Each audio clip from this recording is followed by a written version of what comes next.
নগর যুবদল উত্তরের সাবেক অন্যতম ভাইস প্রেসিডেন্ট এবং সাবেক অ্যাসিস্ট্যান্ট সেক্রেটারি এবং ক্যান্টনমেন্ট থানা যুবদলের প্রেসিডেন্ট সেক্রেটারি এবং কনভেনার এক্স এবং পল্লবী থানা ছাত্র দলের ভাইস প্রেসিডেন্ট আমি ছিলাম। বর্তমানে ক্যান্টনমেন্ট থানা বিএনপির আহ্বায়ক কমিটির অন্যতম সদস্য। আজকে বিগত স্বৈরাচারিণী শেখ হাসিনা 16 বছর এই বৈষম্যের যে একটি আখড়া তৈরি করেছে বাংলাদেশে, সেই বৈষম্য বিরোধীর সূত্র ধরে আবারও ছাত্র জনতা এবং বিএনপির নেতৃত্বে সমগ্র বাংলাদেশের যে আন্দোলন সংগ্রাম হয়েছে, সেই আন্দোলন সংগ্রামে কর্তৃত্ব সরকার, যে স্বৈরাচারী সরকার এই দেশ থেকে তাড়িত হয়েছে। এখন একটি শুধু নির্বাচন সামনে রয়েছে, যে গণতান্ত্রিক পন্থায় নির্বাচন হয়, সেই নির্বাচনের অপেক্ষা আমরা রয়েছি। সুতরাং এই সামনের নির্বাচনটা আপনি ঠিকই বলেছেন, যথার্থ একটা চ্যালেঞ্জিং নির্বাচন। এই নির্বাচনকে আমরা এই নির্বাচনের বৈতরণী পার হতে গেলে এদেশে গণতন্ত্রের সংজ্ঞায় যে বলে অধিকতর গণতন্ত্র, সেই অধিকতর গণতন্ত্র আমাদের এইখানে আরোপণ করে তারপরে এদেশের যে রাষ্ট্র ব্যবস্থা বর্তমান আছে, সেই রাষ্ট্র ব্যবস্থাকে যদি আমরা সামনের দিনের জন্য সময় উপযোগী না করতে পারি, তাহলে আমাদের সামনে আরও বিপদ সংকট রয়েছে। এই বিপদ যাতে না হতে পারে তার জন্য আমাদের শ্রদ্ধাভাজন নেতা, তারুণ্যের অহংকার, আগামীর বাংলাদেশের তারেক রহমান, এই তারেক রহমান সেই 19 দফাকে ভিত্তি করে সূচনা করেই আজকে সমস্ত দল এবং সমস্ত সংগঠনকে নিয়ে আলোচনা করে যে 31 দফা দিয়েছে।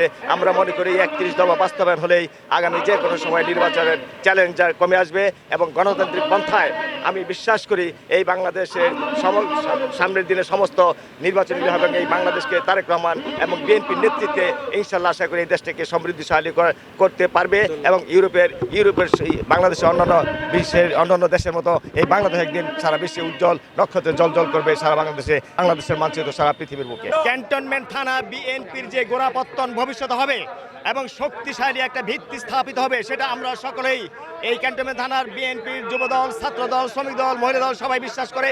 ক্যান্টনমেন্ট থানা যদি বিল্লাল হোসেন ভাই রাজনৈতিক একটি সুযোগ সুবিধা পেয়ে থাকে আমাদের ঢাকা মহানগরের পক্ষ থেকে, তাহলে আমরা মহানগরকে উপহার দেব ক্যান্টনমেন্টের একটি সুশৃঙ্খল রাজনৈতিক সংগঠন। এই বলে আমি বিল্লাল হোসেনের পক্ষ থেকে সবাইকে সাধুবাদ জানিয়ে এবং ধন্যবাদ জানিয়ে আমার বক্তব্য এখানে শেষ করতে চাই। আমিনুল ভাইয়ের নেতৃত্বে আমরা রাজপথে আছি, রাজপথে থাকবো এবং যে নির্দেশনা পালন করব। আমার নেতা জনাব তারেক রহমানের যে নির্দেশনা, সেটা 31 দফা, সেই 31 দফা বাস্তবায়নের লক্ষ্যে আজকের আমাদের কর্মী সভা। এই আমরা 31 দফায় বাস্তবায়নের চেষ্টা করতেছি এবং 31 দফা নিয়ে আমরা যেদিন থেকে 31 দফা অ্যাক্টিভ চেয়ারম্যান সাহেব ঘোষণা দিয়েছেন, ওদিন থেকে আমরা 31 দফা নিয়ে আমাদের এলাকায় আমাদের আসনে আমরা কাজ করতেছি।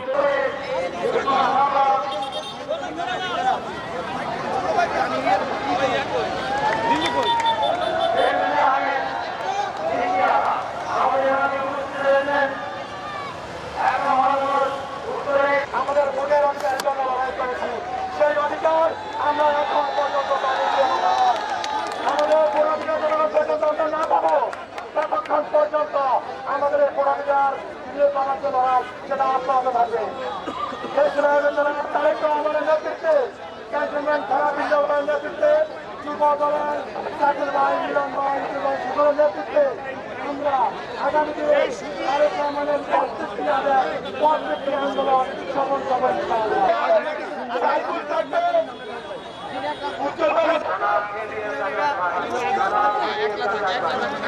আর হুন্ডারি সব লইতে গো, ওদিকে হুন্ডারি সব লইতে দিবা। এবার